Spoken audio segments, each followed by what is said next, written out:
Greeting teachers. Today I'll be focusing on Oatside and the business journey of internationalization in the plant-based milk industry. First and foremost, in 2020, when global demand for plant-based alternatives surged, a new venture in Singapore called Oatside emerged. Oatside was not just another or any other oatmeal brand. It is rather a vision of Benedict Lim, a former executive at Kraft Heinz, who aspired to create Asia's first homegrown oat milk that could rival against Oatly and Alpro, two not noticeable Western giants in the market. What began as a local startup soon became a story of internationalization, driven by and shaped by necessity, innovation, and strategies, framing the statement from Singapore to the world. Moving on to the business vision and production.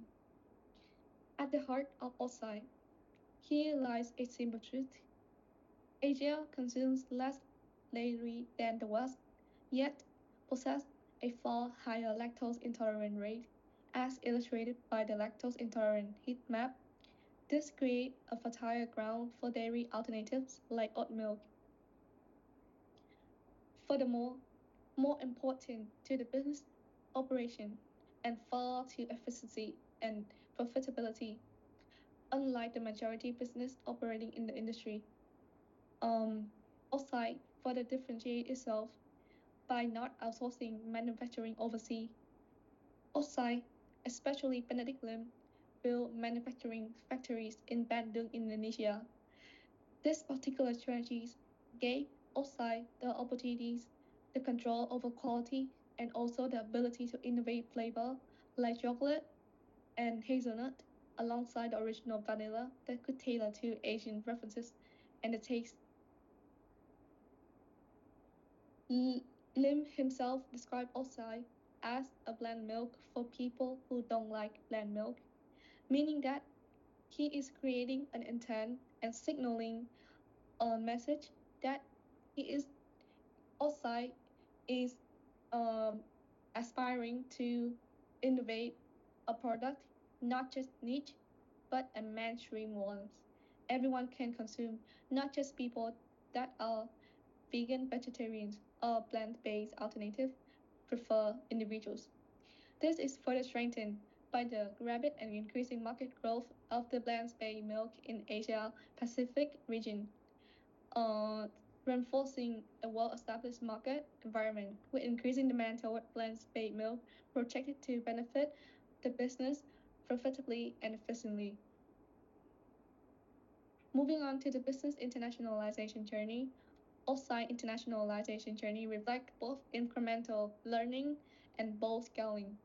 Expansion began close to inception, and the first two destinations chosen were close to the home market in Indonesia and Malaysia, where they are culturally proximate market where barriers were low, resembling the Uppsala models, where step-by-step approach were integrated in the rapid expansion of the business. However, unlike traditional firms, the business also exhibit a born global brand. Within just 2 years from its establishment, it, the business oatmeal was available in more than 10 markets, including South Korea and Australia.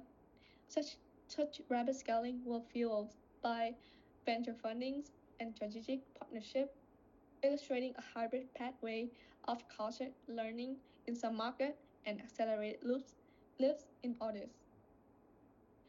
So, what pulls outside outward?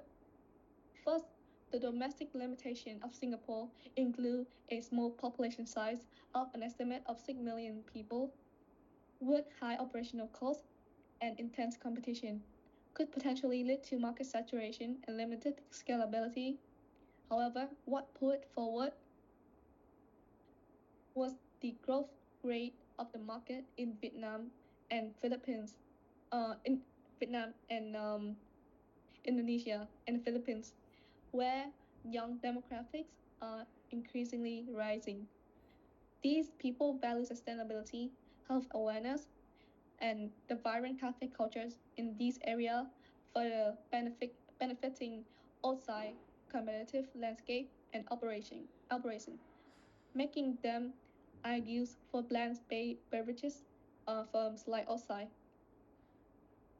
Yet, challenges remain. Global giants like Oatly and Alpro have higher and larger capital and supply chain relation and bond, come alongside with the supply chain risk associated with logistic supplier relationship that could in fact impact outside overall efficiency and profitability. Outside therefore must differentiate itself on branding and taste while managing logistics across fragmented Asian market, where it is uh, noticeable that the business strategies of localization in taste and preferences had benefit itself, positioning the market outside as one of the top players in the Asian market. Concerning the innovation, brandings, and digital strategies, outside innovation extend beyond flavor to branding and digital storytellings. The brand embraces quirky, millennial-friendly packaging alongside and campaigns that blend humor, meme, and sustainability narrative. By positioning itself as a lifestyle brand, the business focus deepened in the customer-centric approach and connect strongly with the Gen Z and young professional, further strengthened by the network established through the founder background due to prior scale-up experience in the F&B industry.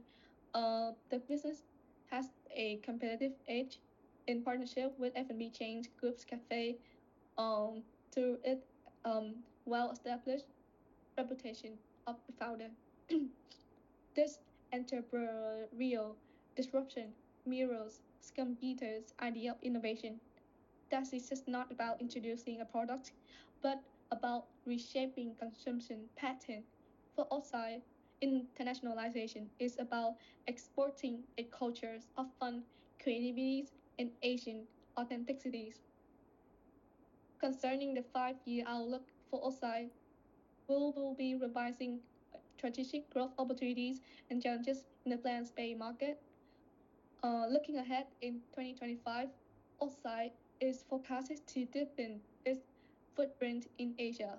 Vietnam and Thailand are posed as strategic growth market, driven by expanding supermarket network, cafe partnerships, followed by the e-commerce and digital push in 2027. However, long-term success also depends on resilience, where 2028 the business is required to focus on strengthening its supply chain resilience by fostering bonds and relationships with suppliers, further followed by sustainability scaling to ensure both supply standard and maintaining credibility in sustainability practices. With Asia plant-based beverages forecasted increasing uh, growth rate, the business outside could emerge as the first Asian-born oat milk brand to rival against Oatly and Alpro. Last but not least, we'll be focusing on the discussion of Oatside's remarkable internationalization journey. The story of Oatside is more than just a business operating in a particular industry. It shows how a Singaporean startup dared to internationalize from day one, blending theory, creativity, and capital by leveraging control of production and bold branding, also regional insight, also illustrate the new wave of Asian-born market, fast, disruptive, and globally competitive. In the end, it's not just about oat milk, it's about rewriting the narrative of food innovation in Asia. Thank you for listening. Here are the references I used in this presentation.